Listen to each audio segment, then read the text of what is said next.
Hey everyone, it's Jack. In classic Drag Race fashion, after like 2 days of season 17 being done, they announced All Stars 10 and the full cast. But before we move on to a season that I know is going to be a mess, let's talk about season 17 just one more time in a retrospective review type of thing. We're going to go through the cast, the challenges, the lip syncs, the runways, the storylines, and the episodes as a whole. Season 17 to me is a season that I think I'm going to look back on pretty fondly, as well as a lot of other people, because during a very uncertain, chaotic time that we find ourselves in, this was just a great thing to turn to just to have some comfort. And the main reason why this season was so entertaining was because of this cast. Every single person from the cast feels like such a fleshed out character if you did follow them on social media, while on the show, most of the cast got at least one or two beats to shine, but it wasn't nearly as great unless you were following them on social media. The cast just works super well together, and that doesn't mean that they're all like super kumbaya friends, but it does mean that if you put all of them into a room together, you're going to get pretty great TV. What this season delivered on was the drama, more so than anything else. I've already touched on the various gates of this season, but yeah, looking back, Trimgate, Spray Paint Gate, and Joke Gate were crazy. With the episode that Joke Gate came out of, the Villains Roast being one of my favorite episodes of all time, basically because of all the drama. The queens would read each other, they would fight, but at the end of the day, they would come back together because they are all sisters. I think the season is defined by the one-sided beefs that we had with multiple queens, often kind of stringing multiple beefs together. Anya's doing her own thing, while Susie has this one-sided competition beef with her, and then Lexi has this one-sided beef with Susie brewing where she's constantly in her head all season, and we don't honestly know why that is up until the makeover episode. Basically everyone punches down on Susie, but it's because she is doing well in the competition and she knows that, which we'll get back to in the storyline portion of the video. Susie too. Sam also starts out not really seeing eye to eye with Susie, but especially Lydia. Lexi at the start of the competition doesn't really like Sam that much because she is related to Trinity the Tuck. And the relationship that I think started out as a beef but fully gets wrapped up in the finale, we have Anya and Jules. And that's not even getting started on the Corey and Lydia romance, which is still going extremely strong and making everyone freak out. There's the smaller Corey Hormona beef where they're never really actually talking about how much they dislike each other on camera, but they're saying it in the confessionals. Ariete and Jules have a very tight bond that has a falling out, and then we have Joella as a whole just being incredible TV. Almost every single person on this cast could be the main character of their season of Drag Race, and I think that's great. I love queens who go in with confidence even if they aren't completely slaying the challenges, and I think that is an issue that some people have, which we'll come back to when we do talk about the challenges. First, I do want to touch on the average age of the cast and how it's showing a pattern on Drag Race. The average age of seasons 15 through 17 of Drag Race are only getting younger by the year, with season 17 of Drag Race being the youngest average aged cast of all time. I'm not going to immediately contradict myself and say that this cast should change up at all, because again, I do really like the positives of what they brought. But with each cast trending younger and younger, I feel like we're losing an older perspective. It was weird for them to call Lexi the grandma of the season, which technically I guess she is because she was the oldest, but she's in her early 30s. It's all relative, so yeah, I guess she is the grandma of the season. And there is the added layers of how much she's been through and how much she's learned from those experiences,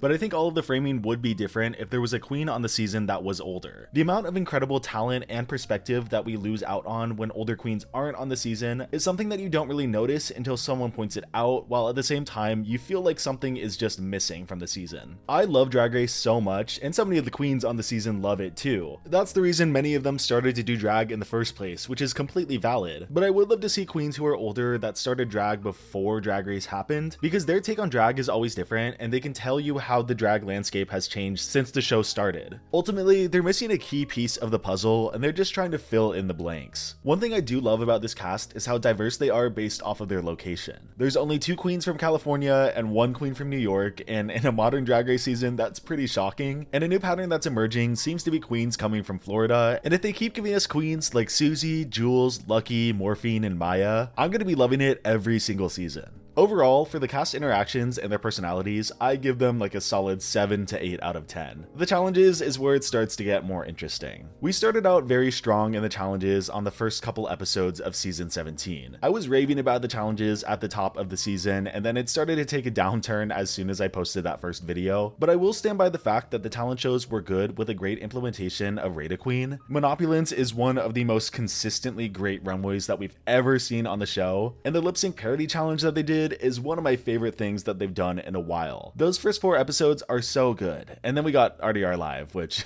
This episode shows why the cast is great, while the challenge itself is just okay to not that good. And it doesn't even really come down to their performances, more so the fact that I just don't like RDR Live that much. I'm a fence sitter when it comes to RDR Live. Sometimes I think it's cool because they each get their own little segment, while other times I just think, wait, the writing just isn't that funny and I just don't like acting challenges. What this challenge did give birth to is one of my favorite Untucked episodes all the time, which is going to be a video coming out next week. Multiple people were in their feelings about being safe or in the bottom, and the added context of it being because of RDR Live is crazy. The ball challenge, it's kind of hard to go wrong with the ball, and I'm glad that Ariete was able to stay so she could show off these amazing looks. But this is the place in the season where takes started to get a little more sour online and it started to get a little less enjoyable. A lot of it surrounding Spray Paint Gate and Lana's bikini runway. I don't want to get back into the discourse because it just wasn't a fun time to be online this week, but I think you can see the seeds being planted for more frustrations that came out in the next week, which was Snatch Game. I don't think I helped frustrations either, to be completely honest, when I made my video on Snatch Game, but I still agree with all of my points. It's a great cast, but because a lot of them skew younger, they aren't really of the impression time of drag. There seemed to be a bigger emphasis on impersonation before Drag Race started, but since Drag Race, you're able to just sell your persona yourself, so you don't really need to impersonate anyone else. I don't think for the most part that impersonation drag is dying off at the local level by any means. We just aren't seeing that art form being celebrated on the show. So then we get to one of the most iconic challenges where they are asked to do an impersonation, and it seems like a lot of the people are just trying to get through the challenge because it's a hard one, as opposed to trying to win, you know what I mean? Still full respect to them because it's an extremely hard challenge, extremely awkward to be there, and I haven't done it. There's just a definite shift in the emphasis of Snatch Game as a challenge, and I think it's instead moved to another challenge, which I'll get to in a little bit. However, I think some of the weight of this challenge may be coming back because the winner of the season, Anya, won this challenge. We just haven't seen a winner do particularly great on Snatch Game since Simone, and we haven't seen a winner win Snatch Game since Aquaria, which is kind of crazy to think about now. A common portrayal of Snatch Game in the past 4 years is less about the winner winning the challenge and more so about the bottom queens flopping the challenge. I think Plain and Anya, for example, got some good content, but it's always overshadowed by the queens who are in the bottom. Nymphia doing really bad in the challenge, Crystal Envy going home in a shocker elimination, going back to season 15, Sugar and Spice ending up in the bottom, and season 14, we know what happened there. This subtle shift to the queens who land in the bottom and their storylines, it sours the viewer on the experience and quality of Snatch Game even if they don't know it. I could go on, but this is a video about season 17, so let's reel it back in. I think we'll look back on Anya's Eddie Murphy performance and we'll remember it as a really good one. Same with Jules' performance too, people thought it was really creative and I think that's great. And even a really bad performance like Lana's Rosa Parks, I think people will think about that one in some regard as well. I think it just becomes another Snatch Game in a line of Snatch Games that have been disappointing for the most part to a lot of the viewers, including myself. But then we get a mid-season uptick with the Rusical, which again, props to the Drag Race showrunners for this. Them doing a Wiz, Wizard of Oz, and Wicked Rusical at this point in pop culture is just so genius. I'm pretty sure the news of Wicked being a two-parter was already out by the time they were filming this, but this to come out in between part 1 and part 2 when it's still very popular in pop culture, props to them for thinking of this. And like many of the other Rusicals as of recent, it's a great catchy time. The chorus line structure makes it very easy for everyone to get their time to shine. A good majority of the roles had the chance to go on and win the entire challenge. The only exceptions I think would be the Flying Monkeys and the Lion, the Tin Man, and the Scarecrow. And that's not to say the latter three were bad roles. I think their harmonies sounded amazing and they all got their little moments, but you can't really reward one of the three of a trio. It's just hard to do in a Rusical. It's a lovely episode and a great step up from season 16's Rusical, which I'm starting to like less. Heavens to Betsy is the third design challenge on the season, but so many of the queens are great at design that I think it's great to have a third one. I love this type of house design challenge, and being able to celebrate Betsy Johnson is incredible. The judging here is a little wonky. I think you could justify multiple queens being low at the very least, but there was no way in hell that they were going to pass up on a Corey Lydia lip sync. Each of the design challenges of this season are so starkly different from each other, so it doesn't feel like there's really any overlap, aside from the fact that Corey loves her mini dresses. I mentioned earlier that the weight and difficulty that was first found in Snatch Game kinda has moved over to another challenge, and I believe that challenge to be the roast, one of my favorite challenges on Drag Race. Snatch Game is extremely difficult, but we've seen on some seasons how people can barely scrape by. In the roast, there is nowhere to run and hide. You are on that stage alone, and if you bomb, it is like 10 times worse. This Villains Roast episode is up there with some of the best Drag Race that I've ever seen, and it's probably like my personal favorite that's come out in, I don't know, maybe 4 years. And the thing is, honest, the roast itself is pretty great, but at the same time, it's very one note with just the fat jokes that they're doing. But it honestly doesn't really matter because the jokes being told are still very, very funny. We see the rise of Lydia this episode, who tells one of the funniest jokes that I've heard about the oscillating fan. I'm a really, really big fan,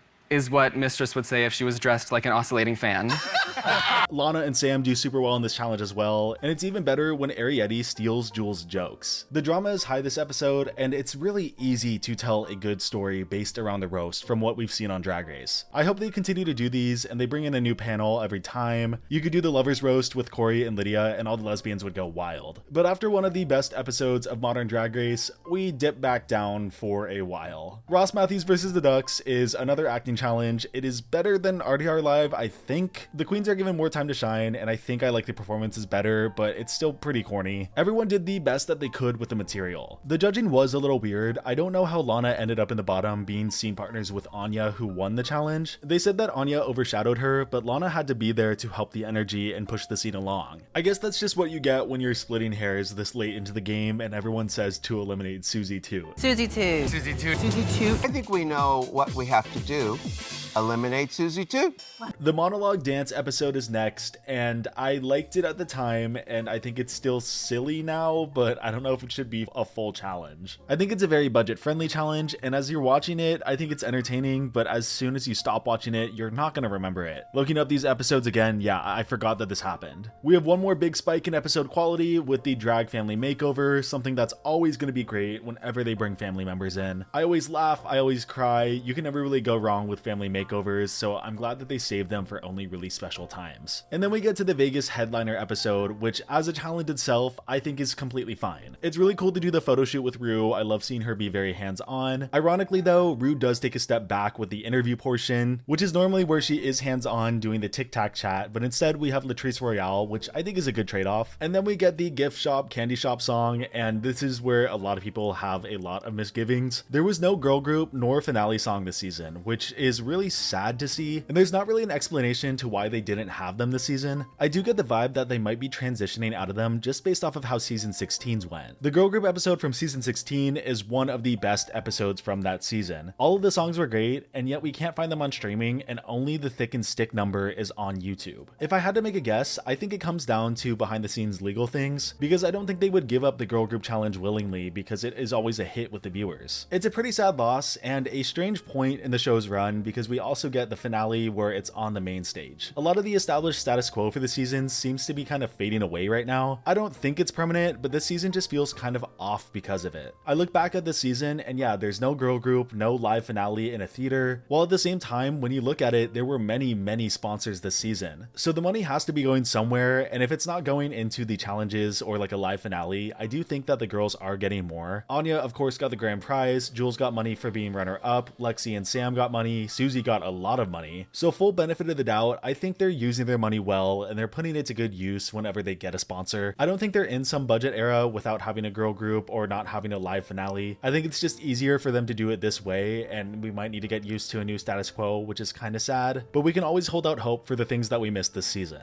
The lip sync Lollapalooza was the only episode that I skipped so far, and that brings me into the lip syncs of the season. I think there were some very high highs, but then a lot of the lows weren't that low. There's not a lot to talk about with them. I've seen a lot of people's rankings and they put like Yes and with Acacia and Hormona at the bottom, and I think I agree, but at the same time, like, what do we talk about there? A lot of it comes down to song choice, with them having some songs that I think have been asked for a long time, as well as Alter Ego, which I think is one of the best lip sync songs that they could have chosen. But then we fall into the category that we've had the past couple seasons, these mid-tempo songs that are popular in pop culture, so they use them on the show even if they aren't the best lip sync songs. I love 360, I love Getting Back, but I just don't know if they fit the bill the best. 360 really makes me sad because it could have been Guess. It really could have easily been Guess. The choices this season, I think they were quality songs at the very least. We didn't get a Bloody Mary TikTok remix, which is still insane to think about from last season when we could have just got the normal Bloody Mary. I had a great time with the Lollapalooza, but yeah, I don't think it holds a candle to last season. Last season we had the Cinderella run of Megami and Morphine just doing super well, and while this season we had the redemption of Susie right after her elimination the previous previous week, and that was really fun to follow because it just seemed like she knew she was gonna win. Last season's was just so new and special, and I understand why people like that one more. The Lollapalooza as a whole got people talking, but outside of that, the only lip syncs that really got people talking, I think would be like Alter Ego or Boogie Wonderland or Kiss Me Deadly, which seems slightly low when compared to other seasons, but that might just be recency bias. As for the runways this season, I think they were pretty great. I love the categories especially. All of the categories, except for opulent outerwear, I think have a very clear understanding. I think opulent outerwear is the only category that can be taken too broad while at the same time the judges are looking for something pretty specific. But aside from that, there's categories that invite in props like Mask for Mask Singer or the Parasol runway, categories that invite in some silhouettes like the short shorts runway or the nailed runway, and other categories that invite in textures like the quilted runway. We saw a huge variety of looks, with a lot of the queens who made it far having very different silhouettes for each runway, and people like Lana Jarrett doing something very new for her every single week. Compared to season 16, I think 16 still takes the cake, but I think it's very consistently up there. I think it's above 15 and probably maybe 14. At some point, I'll rank the runways or do like a community vote ranking. I try to stay away from them for the most part because like who am I to judge the runways and like sense of fashion, things like that. But yeah, very cool season for runways. I think my favorite has to either be Jules' pink look or her mask look. I really like Jules' runways. Circling back to the cast itself, we have made it to the storylines of the season. We'll go through each person on the cast because like I said, I think everyone got at least a little beat of story. Lucky Stars is one of the most unique pork chops and one of the most surprising because her drag style is just so unique that we were expecting to see it just a little longer. It's really sad to hear that she has to be one of the big providers of her family because of a recent tragedy, and that being the only content that we get before we see her go home, it really does suck. I love Lucky so much, please send some love to her. Joella is the next to be eliminated, and she completely took over every single episode that she was in, and I think she made the season better for it. It's so fun to see a queen be as confident and as sort of delusional as she is, and I hope casting takes this into account for the next season because we need more queens like this. She made 2 of the most entertaining Untucked episodes with some of the best moments, and even if her storyline boiled down to being in over her head, she still came out on top with the fans in the end. Hormona pulling the lever and being able to stay a couple episodes longer I think was good. Where she falls by the wayside is the lack of drama that I think I could see brewing underneath. I think she was always one step away from getting into it with Corey, or saying just a shady comment at the wrong time because she is really shady for how cutesy as she is. But she's another person that didn't get the most storyline, but any little thing that she got, she milked it, and the fans do love her for that. Crystal Envy, for how well she was doing in the competition, I do think she was like the least connected to all of the things going on, and that might have worked against her at the end, even if she did end up being Miss Congeniality. She's an incredible drag artist that brought some of the best runways of this season. She was just a very unproblematic piece, which is great to have for the cast, while at the same time, it doesn't create the most engaging TV. Acacia is a very endearing figure of the show, often being overlooked or underestimated, and unfortunately, that storyline couldn't get the satisfying conclusion because when she was given the big moment to shine, she just didn't live up to it. You can see what was being set up from episode 1 and how she was put in the bottom that first week, and unfortunately, she just couldn't rise above it on this season. Corey King was the confessional queen of the season before Jules took over after her. She was there to play the Bachelor, crack some jokes, make some good TV, and she is now one of the most successful queens already. Corey and Lana both fall into the camp of having to fill the shoes of their drag family member that came on the show before them, and I think both of their storylines run parallel in a lot of ways, with the judges comparing them to their drag family members when they aren't really alike at all. Corey and playing both pad big, and their aesthetic is like kind of similar that way, but their senses of humor and their personalities are just completely different. And Lux and Lana, it's like night and day with their personalities. Lana is very soft-spoken and reserved, while Lux is very outspoken and confident. They complement each other really well. Lana especially was challenged to be someone that she just wasn't. They were really looking at her in the same lens as Lux, which again, it's a completely different lens, so it was just an impossible challenge. Coming back to Ariete, she was the villain of the season, but she didn't really become the full villain until the late game, which was very interesting to see. She knows what she does well, but I think she becomes very reactive when she doesn't do well in the challenges, often being pushed out of her comfort zone in areas that she hadn't explored yet. In turn, she was very emotional, she did some villainous things like steal the jokes or write the mirror message, and she became the foil for the eventual top 2 of the season, which I think honestly helped a lot. Love Arrietty or hate Arrietty, you appreciate Anya and Jules so much more because of the actions that Arrietty did. And for that, I honestly do thank her. Lydia Butthole Collins has the storyline of being RuPaul's favorite. I'm only half kidding when I say that because clearly Ru does love her. I mean, she's already back for All Stars 10, which is crazy. But I do think she had the complete storyline of not really being able to do comedy and then overcoming that and winning the roast, with the epilogue of her going home on the next acting challenge, but we just won't talk about that.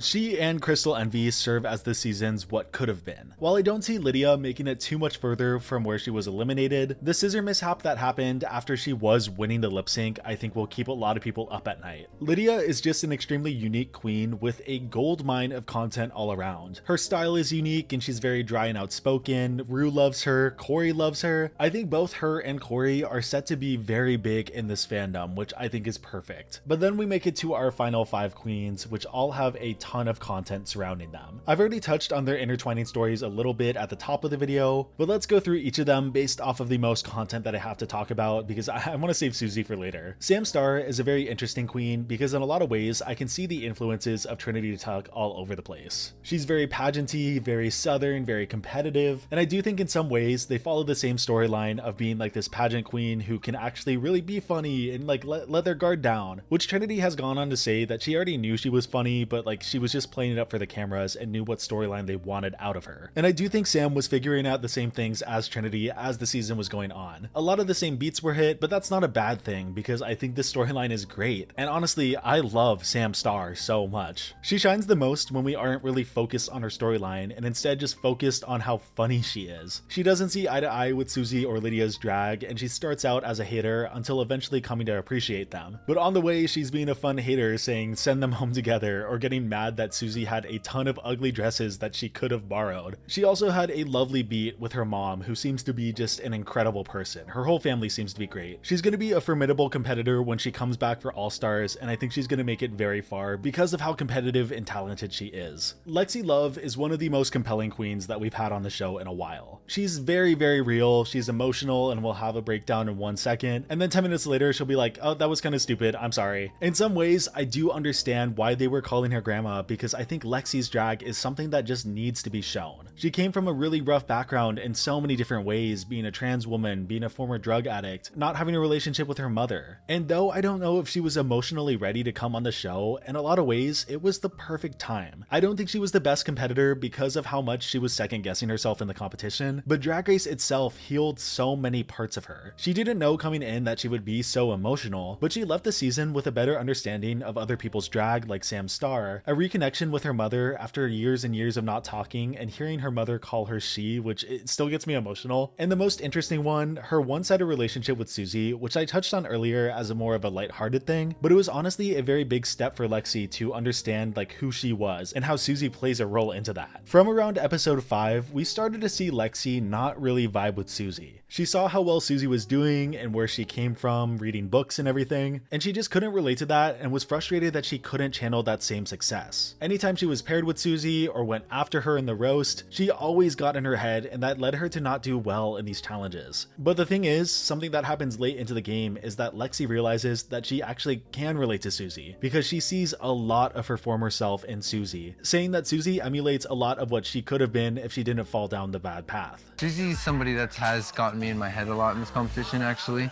She's the theater kid that didn't get on drugs.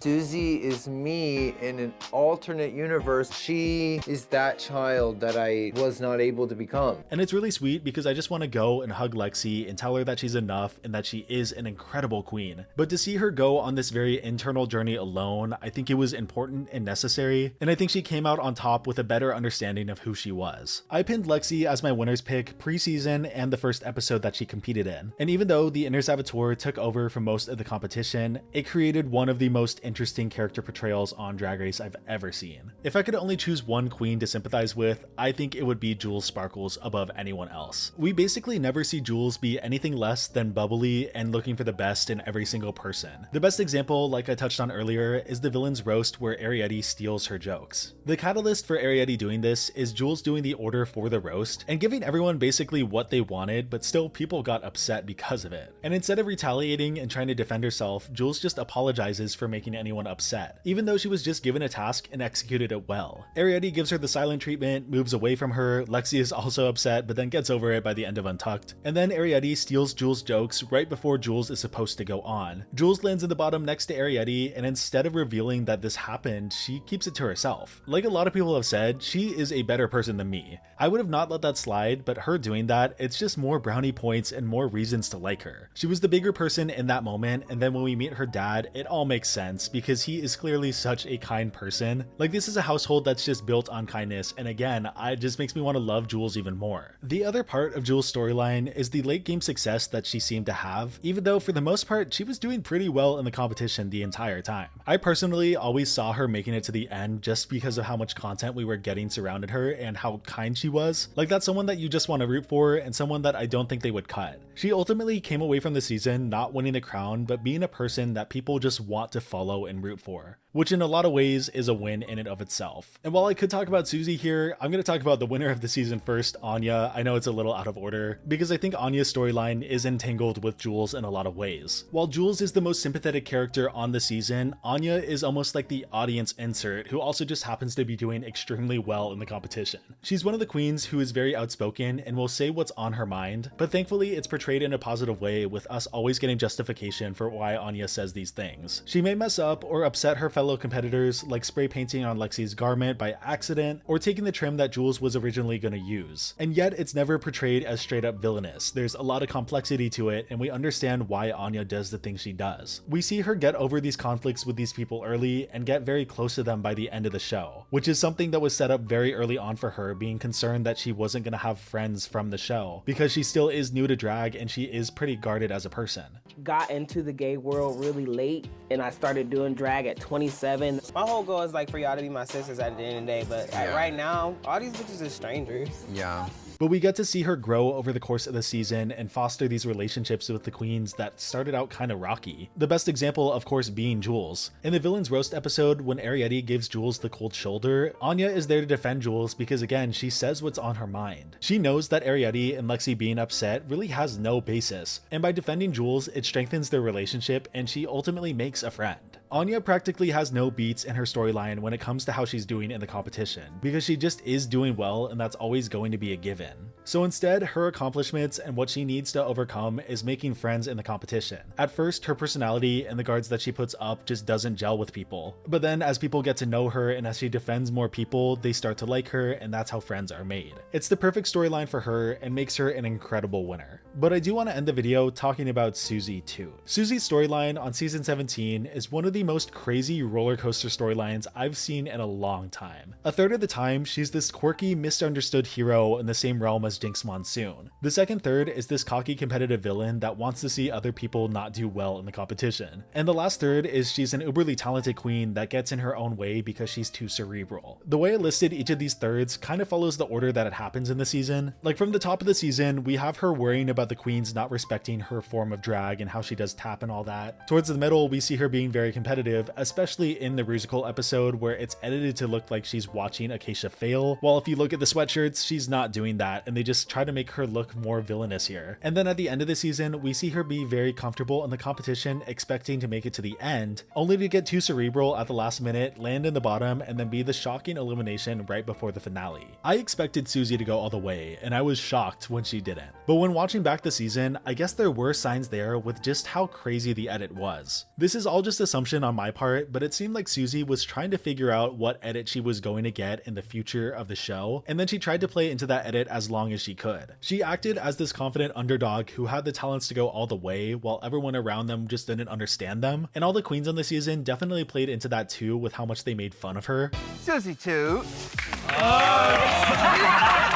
But by episode 5, she has 2 wins, and she still tries to downplay all of her success, like we see in the roast where she's like, oh, I don't know if I'm going to be good at this, and then Anya calls it out. And then her edit starts to change into the cerebral cutthroat competitor, even if behind the scenes she wasn't trying to act like that up until the end of the competition. She did get eliminated, and this portrayal was very interesting, but she still got the last laugh at the end of the day by winning the Lollapalooza. I honestly have to rewatch the season one more time to fully consume this Susie edit, because there were the pieces to make her the winner of the season completely. A lot of people were in denial when she did get eliminated. It's one of the messiest storylines that I've seen on the show, but basically everyone in the top 5 outside of Sam Starr has a very unique storyline. Anya and Lexi especially go through growth in the season that feels so natural and raw, while Susie and Jules are just people that you inherently want to root for. And Sam's storyline is still great too. The interweaving storylines and the complexity of each of these characters that we see in the top 5 makes me love season 17 so much. There were a lot of low lows, with like 5 or 6 episodes having challenges that I just didn't really care for, and the season ending on a finale that went out with a whimper more so than a bang, while at the same time there were a lot of high highs, like with the Rusical or the Villains Roast especially. There seems to be middling reception over the entirety of season 17, and I do understand that. But I will say, I think this one will be a much better rewatch than it was airing live. As fun as it was to see all the queens on social media just interact and have a good time, which really did make the season better, there were just long dry periods when it came to the challenges, and especially the finale, it wasn't the best. But rewatching the season and going into it with that understanding, I think it'll make the season better overall. If y'all want like a number rating for the season or like a letter grade,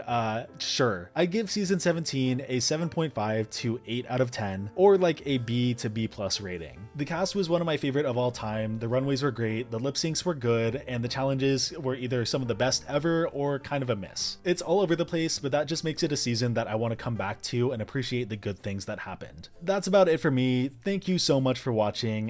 When you're watching this, I'm in like the thick of it for school. I'm about to graduate. I should still have time to get at least one video out in between. I'm done about mid-May, and then after that, I have basically nothing going on. I'll have a whole update video for that. Give all the season 17 queens some love. Thank you so much for watching, and I will see you soon with another video.